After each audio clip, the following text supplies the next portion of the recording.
ওমর ফারুক রাদিয়াল্লাহু তাআলা আনহু দুপুরের সময় টকবগের রোদের ভিতরে মরুভূমির ভিতরে হাঁটতেছে আর বাইতুল মালের একটা উট তালাশ করতেছে। কিসের? রাষ্ট্রের উট। রাষ্ট্রের উট, বাইতুল মালের উট হারিয়ে গেছে, উনি তালাশ করতেছে। ওনার খাদেম বলতেছে, হে আমিরুল মুমিনিন, আপনি টকবগে রোদের ভিতরে এই বালুময় মাঠের ভিতরে উট তালাশ করতেছেন, আপনি একটু বিশ্রাম নেন, আমি তালাশ করি। কাল কিয়ামতের মাঠে আল্লাহ রাব্বুল আলামিন তোমাকে জিজ্ঞাসা করবে না, আমাকে জিজ্ঞাসা করবে। তোমাকে আমি খলিফাতুল মুসলিমিন বানাইলাম, মুসলমানদের সম্পদ রক্ষা করা তোমার দায়িত্বে ছিল। একটা উট হারায় গেছে, তুমি এই জন্য কি ব্যবস্থা করলা? আল্লাহ রাব্বুল আলামিন আমাকে নিয়ামত সম্পর্কে জিজ্ঞাসা করলে আমি তখন কি জবাব দিব? তুমি তো আর জবাব দিবে না।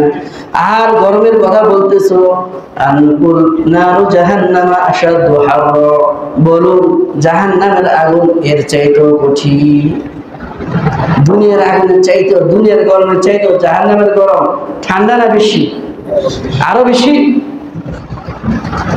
ওমর ফারুক রাদিয়াল্লাহু তাআলা আনহু রাত্রে, গভীর রাত্রে নিজের কাঁধে খাবার নিয়ে যাইতেছে। পথিকেরা আসছে এখানে, তারা রাত্রে যাপন করতেছে, উনি নিজ কাঁধে খাবার নিয়ে যাইতেছে। গোলাম বলে, হুজুর আমার কাঁধে দেন। তাই না, এই দায়িত্ব আল্লাহ রাব্বুল আলামিন আমার কাঁধে দিছে। কার কাঁধে দিছে? আমার কাঁধে দিছে।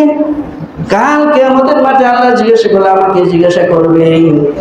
এই ওই পথিকেরা যদি আসে রাত্রে না খেয়ে থাকে, তাহলে আল্লাহ রাব্বুল আলামিন আমি ওমর ফারুককে জিজ্ঞাসা করবে। এই দাজলার তীরে যদি একটা মানুষ, দুধের ঘরে একটা পশু যদি না খেয়ে মারা যায়, পানি না খেয়ে পান করতে পারে মারা যায়, কাল কিয়ামতের মাঠে আমি ওমরকে আল্লাহ রাব্বুল আলামিনের আদালতে এর উত্তর দিতে হবে। তো আল্লাহ রাব্বুল আলামিন কাল কিয়ামতের মাঠে প্রত্যেকের নিয়ামত সম্পর্কে অবশ্যই কি করবেন? জিজ্ঞাসা করবেন।